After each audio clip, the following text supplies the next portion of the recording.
गावाकडच्या मुलांना थोडं असं वाटत असतं की थोडं इंग्लिश वगैरे वीक आहे. माझं 10वी पर्यंत शिक्षण मराठी मीडियम मधूनच झालंय आणि याचा मला सार्थ अभिमान वाटतो. आणि महाराष्ट्र शासनाने मराठीच्या उद्धारासाठी अजून चांगली चांगली पावलं घेतली पाहिजे असं मला नक्की आणि खूप मनापासून तळमळीने वाटतं. आणि शासनाने जिल्हा परिषदच्या शाळांचं सशक्तीकरण करायला पण पाहिजे असंही मला वाटतं.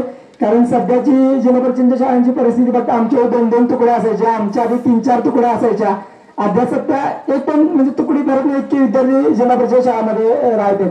सो माझं सर्व पालकांना एक आव्हान असेल, जितक्या तळमळीनं जिल्हा परिषद शाळेचे शिक्षक शिकवतात तितक्या तळमळीने इतर हायस्कूल किंवा कॉलेजचे शिक्षक शिकवतात.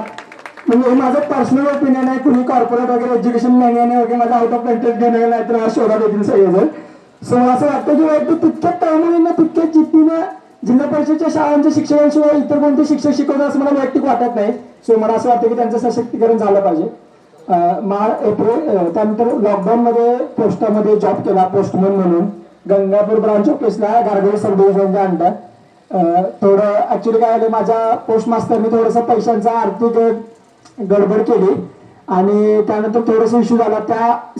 मी थोडं सुरुवातीला जॉईन केलं होतं, पहिलेच ऍक्च्युली नोकरी होती माझी आणि कसं हँडल करायचं काय माहित नव्हतं मला. त्यावेळी गारगोळी सब डिव्हिजनचे मेल राऊत सर यांनी मला जरा मदत केली की कसं हँडल करायला पाहिजे गोष्टी. त्यामुळे एप्रिल 2021 मध्ये युपीएससी साठी क्लास जॉईन करायचा माझा निर्णय होता.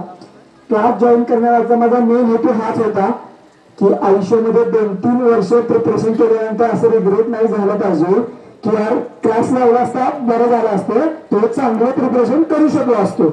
सो समजा तुमची फायनान्शियल स्टेबिलिटी असेल घरची, मागे थोडा बॅकअप असेल, जसा माझ्यासाठी माझा भाऊ होता किंवा अक्षय होता आणि वहिनी होते, तसं तुमच्यासाठी 1-2 लोक असायला पाहिजेत ज्यांना म्हणजे तुमच्यापेक्षा तुमच्यामध्ये जास्त विश्वास असेल की या काहीतरी करून दाखवू शकतो. या दृष्टिकोनातून मी 2021 मध्ये दिल्लीला गेलो. 2021 मध्ये दिल्लीला गेलो. त्यानंतर दिल्लीमध्ये नेक्स्ट आयएस नावाचा क्लास जॉईन केला. 1 वर्ष फाउंडेशन बॅच केली तिथली. 2022 मध्ये पहिला अटेम्प्ट दिला पण पहिली प्री काय क्लिअर झाली नाही. पण ठीक आहे, पहिले ते असते ना की आणि माझं नेहमी ओपिनियन असतं की आवडच्या पोरांना जरा 3-4 अटेम्प्ट लागतात प्रिपरेशन करायसाठी. सो पुन्हा त्या पिरियडमध्ये 6 महिने दिल्लीमध्येच राहिलो. दिल्लीमध्येची परिस्थिती म्हणजे खूप खराब परिस्थिती ऍक्च्युली. खूप जास्त गरमी आणि खूप जास्त थंडी. ऍक्च्युली लाईट बिल येऊ नये म्हणून आम्ही एसी लावायचं नाही, कारण अरविंद केजरीवालच्या कृपेने आम्हाला 200-300 युनिट फ्री इलेक्ट्रिसिटी मिळायची.